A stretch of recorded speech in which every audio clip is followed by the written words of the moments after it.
ఉన్నదే బయటకు వచ్చేసింది. ఏమన్నాడు?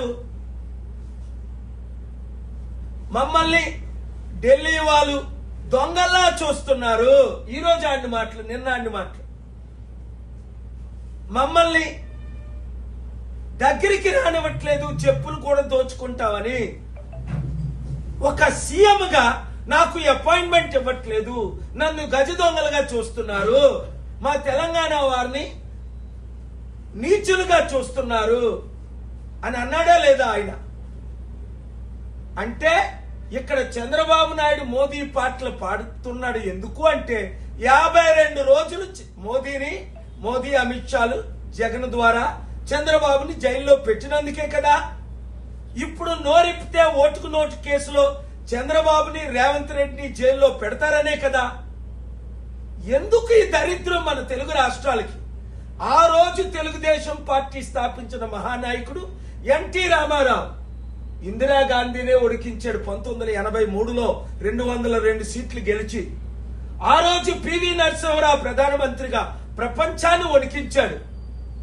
ఈ రోజు మన గతి అమ్మా నాయనా అని భిక్షం అడుక్కుంటున్నారు ఈ ముఖ్యమంత్రులు, 2 రాష్ట్రాల ముఖ్యమంత్రులు. ఒకరేమో పొగడతో నింపుతున్నారు, ఇంకొకరేమో భిక్ష వేసుకున్నా డబ్బులు ఇవ్వడం లేదు. చూడండి, 3 రోజుల క్రిందట అమెరికన్ వాషింగ్టన్ డీసీలో నా సమిట్ చూశారు. ఎవరు అటెండ్ అయ్యారు? 10లో పెద్ద మందిలో 9 మంది వచ్చారు. ఆ ఫోటోలు చూడండి. 2 వారాల క్రిందట నా మిత్రుడు టర్కీ యూరోప్ లో పెట్టిన సమిట్ కు 1200 మంది లీడర్లు, 98 కంపెనీలకు ఓనరు, 6 జీసీసీ కంట్రీస్, $80 ట్రిలియన్, అంటే 30 రెట్లు మన దేశ జీడీపీకి మించిన 6 దేశాల ప్రతినిధులు, జీసీసీ చైర్మన్ తో సహా. నేను ఎక్కడికి వెళ్ళినా ప్రపంచంలో బ్రహ్మరథం పడుతున్నా. ఈ రోజు మన తెలుగు ప్రజలు గుర్తించారు. ఈ ముఖ్యమంత్రుల్ని వాళ్ళే చెప్పుకుంటున్నారు, మాకు అపాయింట్మెంట్ లేదు, మమ్మల్ని దొంగల్లా చూస్తున్నారు, మమ్మల్ని దరిద్రంగా చూస్తున్నారు, మాకు అప్పులు ఇవ్వట్లేదు. ఇవాళ రేవంత్ రెడ్డి అని పలికిన మాటలు గుండెల్లో నాకు బాధ కలుగుతున్నాయి. నన్ను ముక్కలు చేసుకొని తింటారా? నా దగ్గర 18,500 కోట్లు, 1,00,000 కోట్లు తీసుకొస్తాం. ఒక్కొక్క రాష్ట్రానికి లక్షల ఉద్యోగాలు సృష్టిద్దాం. 100 కంపెనీలు ఇప్పుడు వరకు తీసుకొచ్చారు, 5 లక్షల కోట్లు డొనేట్ చేశారు. చేద్దామంటే పట్టించుకోరే, వాళ్ళు చెయ్యరు, మనల్ని చెయ్యనీయరు. కనుక బీసీ బానిసలారా, ఎస్సీ ఎస్టీ బానిసలారా, క్రిస్టియన్ ముస్లిం బానిసలారా, ఇప్పుడున్న పార్టీలన్నీ మోదీకి తొత్తులే, మోదీ చెంచాలే.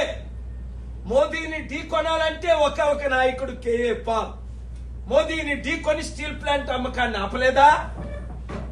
మోదీని ఢీకొని ప్రత్యేక హోదాకి హైకోర్టు నుంచి ఆర్డర్ తేలేదా? మోదీని ఢీకొని ప్రపంచమంతా సమిట్లు పెట్టి మన సత్తా November 23 last year Los Angeles లో చూపించలేదా? ఇప్పటికైనా మనోనేత్రాలు తెరవండి. 7569441275 గ్రూపులు పెట్టండి.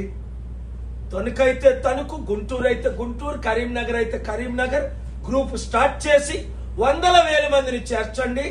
ఎందుకంటే ఇప్పుడున్న పార్టీలందరినీ, అన్ని పార్టీల్ని ప్రజలు తిరస్కరిస్తున్నారు. మార్పు రావాలి, ఆ మార్పు మనమే తేవాలన్న నిర్ణయంతో ప్రతిరోజు 1000 మంది జాయిన్ అవుతున్నారు. Thank you very much. ఈ వీడియో అందరికీ